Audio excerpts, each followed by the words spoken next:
Alright, imagine this. It's 7:32 a.m. You're sitting in traffic, coffee in hand, half listening to the news or a podcast, inching forward every few seconds while your GPS smugly reminds you, ETA. 54 minutes. You haven't even started your workday, but you're already exhausted. Sound familiar? You're not alone. For millions of people around the world, especially in places like the United States, Canada, and Australia, this long daily commute is just part of life. Whether it's packed subways, gridlocked highways, or endless train rides, we spend a huge chunk of our lives just getting to and from work. But here's the question: why? Why do we live so far from the places we work? Why do cities sprawl outward instead of building upward? And how did we end up organizing entire societies around the idea that you should live here and work there? Let's hit the road. Back in time, a walkable world. Believe it or not, there was a time, not even that long ago, when most people lived close to where they worked. In pre-industrial societies, daily life was hyperlocal. Farmers worked their own land. Craftspeople lived above or beside their shops. Cities were compact, dense, and walkable by necessity. Even during the early stages of the Industrial Revolution, urban life meant short distances. You walked to the factory. You lived near the mill. Streets were chaotic and crowded, but everything was nearby. The concept of commuting, of routinely traveling long distances to and from work, just didn't exist in the way we know it today. So what changed? Enter the train and the rich. In the 19th century, two major forces transformed how we lived and moved: trains and wealth. As railroads expanded, the affluent began to realize something: they didn't have to live in the grime and smoke of the industrial city. With a train ride, they could retreat to cleaner, quieter areas on the city's edge, and still get into town for work or business. These were the first commuters. The original suburbanites. Over time, streetcars, subways, and elevated trains made this model accessible to more people. You could live farther out and still be part of the city economy. But it wasn't until the 20th century that things really took off. The car changed everything. Fast forward to post-World War II America. Soldiers were coming home. Families were starting. The economy was booming. And there was a huge demand for housing fast. Enter the suburbs.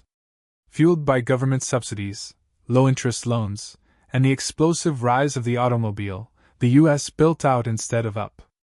The dream wasn't a walkable flat downtown. It was a single-family home, a yard, a garage, and a car to get you where you needed to go. Highways were built. Zoning laws separated residential areas from commercial ones. Shopping malls replaced main streets. And slowly, but surely, the commute became part of the American identity. Suburbs meant space, freedom, safety. But they also meant something else: distance. Why sprawl happens? Urban sprawl isn't random, it's planned. And it's shaped by a few key factors. Zoning laws. These laws often prohibit mixed-use development. That means your home can't be near your office, your school, or your grocery store. So you have to drive to everything. Car-centric infrastructure. Cities were redesigned around the automobile. Wide roads, big parking lots, minimal public transit. The more we built for cars, the more we needed cars. Real estate and profit. Developers make more money building out than building up. A single-family home in the suburbs is often cheaper to construct and easier to sell than a multi-unit building downtown. The myth of the good life. Culturally, we've been sold the idea that the farther out you go, the better life is. Quiet cul-de-sacs, picket fences, and big-box stores, marketed as the dream. But what's the cost? The hidden cost of commuting. Let's break it down. Time. The average American commuter spends over 250 hours per year driving to and from work. That's nearly 11 days behind the wheel. Money, gas, tolls, car maintenance, insurance, it adds up fast. The longer the commute, the higher the hidden price tag. Mental health. Studies consistently show that long commutes are linked to higher levels of stress, anxiety, and lower life satisfaction. More time alone in traffic means less time with family, less sleep, less exercise, and less joy. Environment: the more we drive, the more we emit. Suburban sprawl is a major contributor to greenhouse gas emissions and climate change. And yet, despite all of this, millions of us still do it. Every single day. Is there another way? Yes. In fact, some places already do it better.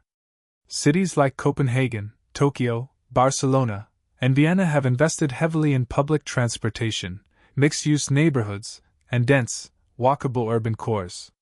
People live near their workplaces, or at least have efficient ways of getting there. Even in the US, there's a growing movement toward urban infill, redeveloping underused areas within cities instead of building outward. Remote work is also changing the game, giving people more flexibility about where and how they live. But undoing a century of car-centric planning? That's not easy. The future of commuting. As we face climate change, housing shortages, and shifting work habits, our ideas about commuting are being challenged. More people are asking, why am I spending 2 hours a day just to sit at a desk I could access from home? Why can't I afford to live closer to where I work? Why does everything feel so far apart? The truth is, commuting isn't just a personal inconvenience, it's a symptom of deeper design choices. We've built a world where distance is normalized, even expected. But maybe the future doesn't have to look like that. Final thoughts. Long commutes didn't happen by accident. They're the result of deliberate choices, about where we build, how we move, and what we prioritize. It's about infrastructure, policy, culture, and economics all working together to produce a daily grind we've come to accept as inevitable. But it doesn't have to be. The question isn't just why do we commute so far for work. It's also, what kind of life do we want to design? Maybe it's time to rethink the distance between where we live and where we dream. And hey, if you found this journey into the history and consequences of commuting thought-provoking, make sure to like, subscribe, and share it with someone who's ever been stuck in traffic. We've got more long-form explorations coming, unpacking the systems that shape our lives, the myths we live by, and the truths we tend to overlook. Stay curious. Stay kind. And I'll see you in the next one.